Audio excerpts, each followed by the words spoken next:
வருகின்ற தமிழகத்தினுடைய சட்டமன்ற தேர்தலில் திருப்பூரினுடைய வடக்கு தொகுதிக்கு அனைத்து இந்திய அண்ணா திராவிட முன்னேற்ற கழகத்தில் தேசிய ஜனநாயக கூட்டணியினுடைய சார்பாக வடக்கு தொகுதியினுடைய வேட்பாளராக நான் இன்றைக்கு போட்டியிடுகின்றேன். நான் போட்டியிட்டு இன்னைக்கு நான் மக்களை சந்தித்து பிரச்சாரத்திலே நாங்கள் எல்லாம் ஈடுபட்டுக் கொண்டிருக்கின்றோம். திருப்பூர் வடக்கு தொகுதியை பொறுத்தளவிற்கு இன்றைக்கு எழுச்சியாக மக்கள் இருந்து கொண்டிருக்கின்றார்கள். அதாவது தமிழ்நாடு முழுக்கவே இந்த எழுச்சி இன்றைக்கு மக்களிடத்தில் உருவாகி இருக்கின்றது. அதற்கு காரணம் நடைபெற்றுக் கொண்டிருக்கக்கூடிய திராவிட முன்னேற்ற கழகத்தினுடைய ஆட்சியை அகற்ற வேண்டும் என்று இன்றைக்கு மக்கள் முடிவு செய்து அதிமுக ஆட்சி வர வேண்டும் என்று முடிவெடுத்திருக்கின்றார்கள். அந்த வகையில சிறப்பாக பிரச்சாரம் சென்று கொண்டிருக்கின்றது. சென்ற இடங்களிலெல்லாம் எங்களுக்கு மக்கள் சிறப்பான வரவேற்பை கொடுத்து உங்களுக்கு தான் எங்களுடைய வாக்கு என்று சொல்லக்கூடிய நிலை இன்றைக்கு தமிழகத்தில் உருவாகி இருக்கின்றது. திருப்பூர் வடக்கு தொகுதியில் அதே போல எங்கு போனாலும் எழுச்சியாக இருக்கின்றது. ஆகவே நிச்சயமாக எங்களுடைய வெற்றி உறுதி செய்யப்பட்ட வெற்றி. நாங்கள் மீண்டும் புரட்சி தமிழர் அண்ணன் எடப்பாடியார் தலைமையில ஆட்சி அமைப்போம் என்பதை மட்டும் உறுதியோடு இந்த நேரத்திலே நான் சொல்லிக் கொள்கின்றேன். அடுத்தது, அதாவது நாங்கள் வெற்றி பெற்றால் எங்களுடைய பொதுச்செயலாளர் பல்வேறு நலத்திட்டங்களை தமிழ்நாட்டு மக்களுக்காக அறிவித்திருக்கின்றார்கள். நிச்சயமாக அந்த திட்டங்களை எல்லாம் எங்களுடைய தொகுதிக்கு முழுமையாக கொண்டு வந்து வருங்காலத்தில் நிச்சயமாக நாங்கள் சேர்ப்போம். அதே போல வடக்கு தொகுதியை பொறுத்த அளவிற்கு இன்றைக்கு அதிக வாக்காளர்கள் கொண்ட தொகுதியாக இருந்து கொண்டிருக்கின்றது. இங்கே மக்கள் தேவை அதிகமாக இருக்கின்றது. ஆனால் திருப்பூரை பொறுத்த அளவிற்கு ஒரே ஒரு பெரிய மாநகரம். அந்த மாநகரத்தில் 29 நகராட்சி வார்டுகள் வடக்கு பகுதியில் இருக்கு. 10 ஊராட்சி பஞ்சாயத்துகள் இந்த வடக்கு தொகுதியில் இருக்கின்றது. ஆகவே ஒட்டுமொத்தமாக எல்லாமே திருப்பூர் மைய பகுதியில அலுவலகங்கள்லாம் இயங்கி கொண்டிருக்கின்ற காரணத்தினால் மக்கள் இந்த பகுதியில் இருந்து தெற்கு பகுதிக்கு செல்ல வேண்டிய சூழ்நிலை இன்றைக்கு திருப்பூர்ல இருக்கு. ஆகவே எல்லா வசதி வாய்ப்புகளும் மக்கள் சிரமம் இல்லாமல் அவர்களுடைய வேலைகளை செய்து கொள்வதற்காக வடக்கு பகுதியிலே ஒவ்வொரு அலுவலகங்களாக ஏற்படுத்துவதற்கு திட்டமிட்டிருக்கின்றோம். அதுல தாலுகா அலுவலகம் இன்னைக்கு பாத்தீங்கன்னா தெற்கு பகுதியில அது அமைந்திருக்கின்றது. அதை வடக்கிலே ஒரு பகுதியிலே தாலுகா அலுவலகத்தை பிரித்து வருங்காலத்தில் நிச்சயமாக வரக்கூடிய காலத்திலே கொண்டு வருவதற்கு முழு முயற்சி எடுப்பேன். அதே போல ஊராட்சி ஒன்றியம் கட்டடம், அதாவது ஊராட்சி ஒன்றிய அலுவலகம் திருப்பூரினுடைய மையப்பகுதியில தெற்கு பகுதியில இருந்து கொண்டிருக்கின்றது. பஞ்சாயத்துகள்லாம் வடக்கு பகுதியில் இருக்கின்ற காரணத்தினால் பெரும்பாலானோர் மையமாக வைத்து அந்த ஊராட்சி ஒன்றிய அலுவலகத்தை நிச்சயமாக நான் சட்டமன்ற உறுப்பினராக பொறுப்பேற்றவுடன் நிச்சயமாக வடக்கு பகுதியில் அமைத்து தர நடவடிக்கை எடுப்பேன். அதே போல பெருமாநல்லூர் ரோட்டை பொறுத்தளவிற்கு மிகவும் போக்குவரத்து நெரிசலான பாதை ரோடு அது. ஆகவே அது நாங்கள் கடந்த காலத்திலேயே விஜயகுமார் அவர்கள் சட்டமன்ற உறுப்பினராக இருக்கும் பொழுதே இன்னைக்கு அதிமுக ஆட்சி காலத்திலேயே அந்த திட்டத்தை கொண்டு வருவதற்காக நாங்கள் நடவடிக்கை மேற்கொண்டோம். அதற்குண்டான மண் சாயல் டெஸ்ட் எல்லாம் எடுக்கப்பட்டது, பிபிஆர் எல்லாம் தயாரிக்கப்பட்டது. ஆனால் கடந்த ஆட்சி மாற்றம் ஏற்பட்டதனால் கடந்த 5 ஆண்டு காலம் அந்த திட்டம் கிடப்பில போட்டு விட்டார்கள். மீண்டும் நாங்கள் பொறுப்பேற்றால் பெருமாநல்லூரிலிருந்து புஷ்பா தேட்டர் வரை ஒரு உயர்மட்ட மேம்பாலம் அமைத்து தருவதற்கு உறுதியாக நடவடிக்கை எடுப்போம். அதே போல பாத்தீங்கன்னா கல்விக்காக இன்னைக்கு பாத்தீங்கன்னா தெற்கு பகுதியில பெண்கள் மேல்நிலைப்பள்ளி, அது பழமையான ஒரு பள்ளி. அதுக்கு தான் இங்கே வடக்கு பகுதியில் இருந்தெல்லாம் மகளிர்களெல்லாம் அங்கே போயிட்டு இருக்கிறாங்க. அதில் கிட்டத்தட்ட அந்த பள்ளியில் பார்த்தீங்கன்னா ஸ்ட்ரென்த்தே 8000 பேருக்கு மேலே இருக்காங்க. அதனால நாங்கள் எங்களுடைய ஆட்சி காலத்திலேயே கடந்த காலத்தில் முயற்சி எடுத்தோம். அதற்கு நிலம் கிடைக்காதனால் தாமதமாகியது. இந்த 5 ஆண்டு கால ஆட்சியில் அவங்க எந்த நடவடிக்கையும் அதுக்கு எடுக்கல. மீண்டும் நாங்கள் வந்த பிறகு வடக்கு பகுதியிலே ஒரு இடத்தை தேர்வு செய்து அந்த பள்ளி மாணவிகளுக்காக ஒரு மேல்நிலைப்பள்ளி, மகளிருக்கென்று மேல்நிலைப்பள்ளியை நிச்சயமாக அவர்களுடைய சிரமத்தை கருத்தில் கொண்டு நிறைவேற்றி தருவோம் வடக்கு பகுதியில். அதே போல அம்மா அவருடைய ஆட்சி காலத்திலும் அண்ணன் எடப்பாடி அவருடைய ஆட்சி காலத்திலும் ஒரு தொகுதிக்கு ஒரு அரசு கலைக்கல்லூரி கொண்டு வந்திருக்கின்றோம் கடந்த காலத்துல. அதுல நம்ம திருப்பூர்ல வடக்கு தொகுதிக்கு என்ற ஒரு கல்லூரி இல்லாத நிலையில் இருந்து கொண்டிருக்கின்றது. வரக்கூடிய காலத்துல நிச்சயமாக வடக்கு பகுதியில ஒரு அரசு கலைக்கல்லூரியை கொண்டு வருவதற்கு முழு முயற்சி எடுத்து அந்த திட்டத்தையும் செயல்படுத்துவதற்கு நடவடிக்கை எடுப்பேன் என்று சொல்லிக் கொள்கிறேன். மேலும் குடிநீர் பிரச்சனைகள் இதெல்லாம் 4வது குடிநீர் திட்டம் அதிமுக ஆட்சியில் கொண்டு வந்து கொடுத்திருக்கின்றோம். அதையெல்லாம் இன்றைக்கு சீராக வழங்கப்படுவதில்லை. இன்னும் அந்த திட்டத்தை முழுமையாக செயல்படுத்தல. ஆகவே நாங்கள் ஆட்சி அமைந்தவுடன் மக்களினுடைய பிரதான பிரச்சனையான குடிநீர் பிரச்சனைக்கு முற்றுப்புள்ளி வைக்கின்ற வகையில அந்த திட்டத்தை முழுமையாக செயல்படுத்துவோம். அவிநாசி அத்திக்கடவு திட்டம் 60 ஆண்டு கால திட்டம். அதிமுக ஆட்சியில தான் அந்த திட்டத்தை செயல்படுத்தணும். 1560 கோடி ரூபாய் எங்களுடைய அன்றைய முதலமைச்சர் அண்ணன் எடப்பாடியார் அவர்கள் ஒதுக்கி அந்த பணிகள் எல்லாம் நடைபெற்று 90% பணிகள் முடிந்த அளவில் ஆட்சி மாற்றம் ஏற்பட்டது. அந்த ஆட்சி மாற்றத்துக்கு பிறகு 3 ஆண்டுகள் அந்த பணிகளை செய்யாமல் அதிமுக கொண்டு வந்த திட்டம் என்பதால் புறக்கணித்து இருந்த காரணத்தினால் கடைசியாக அந்த திட்டத்தை அவர்கள் திறப்பு விழா செய்தார்கள். அதுவும் கூட இன்னும் சரிவர போய் சேருவதில்லை. அதுபோல அவர்களுக்கு விவசாயிகள் கோரிக்கை வைத்தார்கள். அதுல நிறைய குளங்கள் விடுபட்டு போய்விட்டது. அந்த விடுபட்ட குளங்களை எல்லாம் சேர்த்து 2வது ஸ்கீமாக எங்களுக்கு அறிவிக்க வேண்டும் என்று அவர்கள் எல்லாம் கோரிக்கை வைத்தார்கள் திமுக ஆட்சியில. அதையும் இவர்கள் 5 ஆண்டு காலம் செயல்படுத்தல.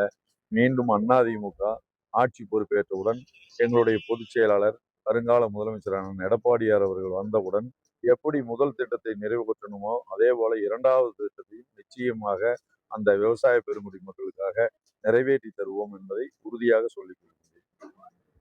திருப்பூர் பொறுத்த அளவுக்கு இன்னைக்கு மாநகராட்சி உருவாக்கப்பட்ட போது கிட்டத்தட்ட 8 ஊராட்சிகளை இணைச்சோம். அந்த ஊராட்சி பகுதிகள் எல்லாம் ஒரு இது இல்லை, சமமான பகுதிகள் இல்லை. வடிகால் அமைக்கும் போது அதுக்கு டிஸ்போசல் பாயிண்ட்ங்கிறது இல்லை. அதுக்காக படிப்படியா அதிகாரிகள் அதை எப்படி கொண்டு போகணுமோ அந்த குடிநீர் வடிகால் இதெல்லாம் கட்டுறதெல்லாம் ரொம்ப சிரமமா இருந்துட்டு இருக்கிறதுனால எங்க ஆட்சியிலேயே பல்வேறு திட்டங்கள் போடப்பட்டது. அது போட்டு அதை அப்படியே செயல்படுத்தி இருந்தா இன்னைக்கு செயல்படுத்தி இருக்கலாம். ஆனா இவங்க இந்த 4 ஆண்டு காலம் இந்த மாநகராட்சியில எந்த வேலையுமே அடிப்படை வேலைகளே இல்லை. இன்னைக்கு பாத்தீங்கன்னா மாநகராட்சியில உங்களுக்கே தெரியும், இந்த 4 ஆண்டு காலமா இந்த குப்பை பிரச்சனை பாத்தீங்கன்னா தலை தூக்கி இருக்கு. இந்த குப்பைக்கென்று ஒரு முடிவுமே எடுக்கல. எங்க பார்த்தாலும் சாலை ஓரங்களில் கொட்டி கொட்டி அதை தீ வைத்து மக்கள் பாதிக்கக்கூடிய வகையில நோய் ஏற்படுகின்ற வகையில இன்றைக்கு இந்த மாநகராட்சி செயல்பட்டு கொண்டிருக்கின்றது. மாநகராட்சி சுத்த நிர்வாகமே இல்லை. இந்த மாநகராட்சியினுடைய மேயரை எடுத்துக்கொண்டால் நிர்வாக திறனற்ற ஒரு மேயர் தான் இன்னைக்கு வந்ததுனாலதான் இவ்வளவு குழப்பம். மாநகராட்சியில ஒரு நிர்வாக திறமையோடு ஒருவர் அங்கு அமர்ந்திருந்தால் நிச்சயமாக இந்த மாதிரி அடிப்படை வசதிகள்லாம் நம்ம சீர் செஞ்சிருக்கலாம், சரி பண்ணியிருக்கலாம். வருங்காலத்துல இதுக்கு ஒரு மாற்று வழி, அதான் அதிமுக ஆட்சி காலத்துல இந்த குப்பை பிரச்சனை இருந்துச்சு, இல்லைன்னு நாங்க மறுக்கல. ஆனா அதுக்கு நாங்க எந்த வகையில கையாளணுமோ கையாண்டோம். 27 அந்த குப்பைகளை அரைக்கக்கூடிய அந்த மின் சென்டர்லாம் அமைச்சோம். அதையெல்லாம் பராமரிக்காம அப்படியே ஸ்டாப் பண்ணிட்டாங்க. தரம் பிரிச்சு அதெல்லாம் அரைச்சு உரத்துக்கு விவசாயிகளுக்கு அனுப்பிச்சுக்கிட்டு இருந்தோம். 25ல் 2 தான் செயல்பட்டுச்சு, 25 செயல்படவே இல்லை. இந்த மாதிரி நிலை இந்த மாநகராட்சியினுடைய நிர்வாகம். அதனால மக்கள் எங்க பார்த்தாலும் போராடிட்டு இருந்தாங்க இந்த 4 வருஷமா. இந்த மேயர் எதையுமே கண்டுக்கல. அதனால நாங்கள் ஆட்சி பொறுப்பேற்றவுடன் இந்த மாநகராட்சியை நிச்சயமாக அதனுடைய அதிகாரத்தை கையில் எடுத்து மக்களுக்கு அடிப்படை வசதிகள், நீங்க சொல்ற மாதிரி வடிகால், குப்பை பிரச்சனை எல்லாம் நிச்சயமாக அதுக்கு முழுமையான தீர்வை கண்டு மக்களுக்கு நிறைவேற்றி கொடுக்கும். அதே போலதான் இன்னொன்னு, வரி ஏற்றம்னா தமிழ்நாட்டிலேயே நம்ம மாநகராட்சி தான் இங்க நிறைய தொழில் முனைவோர், நம்ம இண்டஸ்ட்ரியல் பெல்ட் திருப்பூர் கட்டடங்களுக்கு அதுக்கெல்லாம் ரொம்ப வரினா 150% ஏற்றி வச்சிருக்காங்க. திருப்பூர்ல தான், தமிழ்நாட்டிலேயே இந்த மாநகராட்சி தான் அதிக வரி ஏற்றினாங்க. அதனால இந்த வரி பிரச்சனைக்கு ஒரு தீர்வு காண வேண்டும். இந்த வரி பிரச்சனைக்கு நாங்கள் வந்தவுடன் எங்களுடைய பொதுச் செயலாளர் வருங்கால முதலமைச்சர் எடப்பாடியாருக்கு நாங்கள் இதை எடுத்து சொல்லியிருக்கிறோம். இந்த வரி ஏற்றத்தை மறுசீராய்வு செய்து நிச்சயமாக மக்களுக்கு குறைத்து கொடுப்பதற்கு நாங்கள் வழிவகை செய்வோம். அதே போல மின்சார கட்டணமும் அபரிதமான உயர்வு ஏற்பட்டிருக்கின்றது. அதையும் அரசாங்கத்தை வந்தவுடன் நிச்சயமாக மறுபரிசீலனை செய்து மறுசீராய்வு செய்து அதை விலையை எப்படி குறைக்க முடியுமோ அதை குறைப்பதற்குண்டான நடவடிக்கை எடுக்கும். இப்போ திருப்பூர் வடக்கு தொகுதியில உண்மையாவே ஒரு முன்னுமுனை போட்டி தான் இப்போதைக்கு ஏற்பட்டிருக்கு. அதிமுகல இருந்து பிரிஞ்சு போனவங்க தாவேக்கால இருக்காங்க. அதாவது எங்களை பொறுத்தவரை வடக்கு தொகுதியில முன்முனை பேட்டிங்கிறதெல்லாம் இல்லை. எங்களுக்கு ஒரே எதிரி திமுக. திமுகவுக்கும் அதிமுகவுக்கும் தான் போட்டி. அந்த போட்டியிலே வடக்கு தொகுதியை பொறுத்த அளவிற்கு என்றைக்குமே அதிமுகவினுடைய ஒரு எஃகு கோட்டை.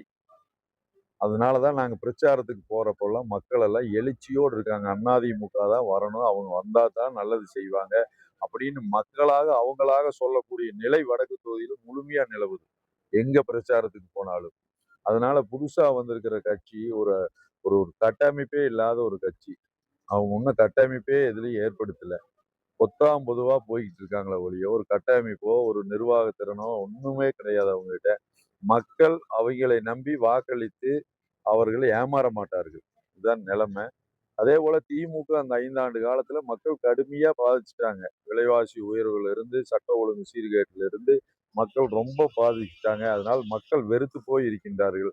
ஆகவே 2011ல இந்த தொகுதியிலே எப்படி தமிழ்நாட்டில் அதிக வாக்குகள் வித்தியாசத்திலே நான் வெற்றி பெற்றேனோ, அதே போல இந்த தடவையும் நாங்க அதிக வாக்குகள்ல தமிழ்நாட்டிலே அதிக வாக்குகள் பெற்ற தொகுதி வடக்கு தொகுதி தான் என்பதை நிரூபிப்போம். அதாவது தமிழ்நாடே இன்னைக்கு இந்த மாதிரி தான் இருக்கு. தமிழ்நாடு முழுக்க மக்கள் இப்படித்தான் திமுகவுக்கு எதிர்ப்பு காமிச்சுட்டு இருக்காங்க. இன்னைக்கு முதல்வர் ஸ்டாலின் அவர்கள் திருப்பூர் பிரச்சாரத்துக்கு வந்திருக்காரு.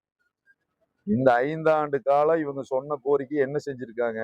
இன்னைக்கு வந்திருக்காங்க. மக்களுக்கு தேவையானது எதுவுமே செய்யல. இது தொடர்ந்து இந்த 4, 5 ஆண்டுகளாக ஆட்சி பொறுப்பேற்றதுல இருந்து குப்பை பிரச்சனைகள், மற்ற விவசாயிகள் பிரச்சனைகள் எல்லாம் தொடர்ந்து இங்க நடந்துகிட்டு தான் இருக்கு. ஆனா இந்த மாநகராட்சி நிர்வாகமோ, இல்ல தமிழக அரசாங்கமோ இதை பற்றி கண்டுகொள்ளவே இல்ல. பல போராட்டங்கள் எதிர்க்கட்சி என்ற முறையில நாங்களும் பல போராட்டங்கள் நடத்தி இருக்கிறோம். அதே மாதிரி பொதுமக்களே எல்லா இடங்களிலும் இந்த குப்பை பிரச்சனைக்கு நிறைய போராட்டத்தை நடத்திட்டாங்க. அவங்களை எல்லாம் இந்த அரசாங்கம் அரெஸ்ட் பண்ணி மண்டபத்துல அடைச்சு கொடுமைப்படுத்தி தான் ரிலீஸ் பண்ணிக்கிறாங்க. இந்த குப்பை பிரச்சனைக்கு மக்களோடு நின்று நாங்க எதிர்க்கட்சி சட்டமன்ற உறுப்பினர் என்ற வகையில நாங்கள் எல்லாம் அந்த போராட்டத்தில் கலந்து கொண்டதற்கு எங்க மேலேயே 4, 5 எஃப்ஐஆர் போட்டிருக்காங்க இன்னைக்கு போலீஸ். இதுதான் நிலைமை. இந்த ஆட்சியில நியாயத்துக்கு போராடினா நியாயம் கிடைக்கிறது இல்லை.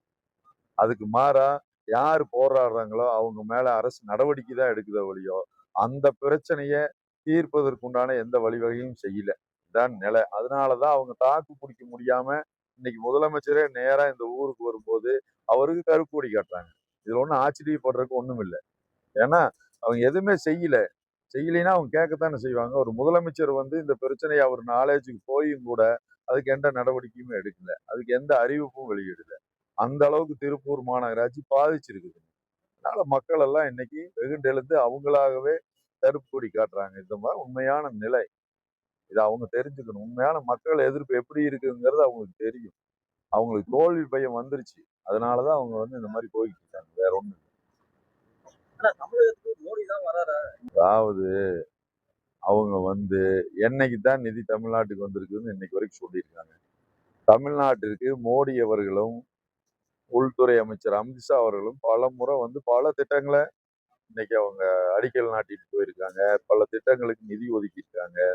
பல்லாயிரக்கணக்கான கோடி கோயம்புத்தூர் வந்தாலும் சரி, மதுரை வந்தாலும் சரி, கன்னியாகுமரி வந்தாலும் சரி, பல்லாயிரக்கணக்கான கோடிகளிலே கடந்த காலத்துல அவங்க திட்டத்தை அறிவித்து அடிக்கல் நாட்டி அதுக்கு உண்டான நிதிகளை எல்லாம் ஒதுக்கி பல்வேறு திட்டங்களை செயல்படுத்தி இருக்கின்றார்கள்.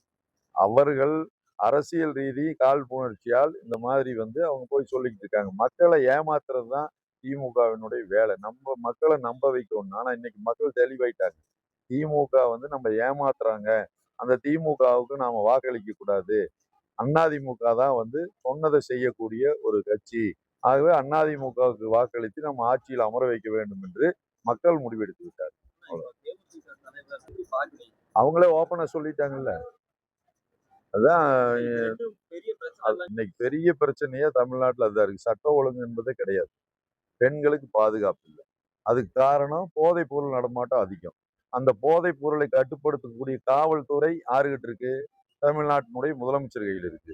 அப்ப அந்த முதலமைச்சர் என்ன பண்ணணும்? அந்த காவல்துறையை வைத்து அந்த போதைப் பொருள் நடமாட்டத்தை சுத்தமாக குறைக்க வேண்டும். அதே செய்யல. அதுக்கு பல போராட்டம் எதிர்கட்சியா நாங்க போராடி இருக்கிறோம். மக்களும் போராடிட்டு இருக்காங்க. ஆனா இந்த அரசு என்ன செஞ்சது இன்னைக்கு வரைக்கும்?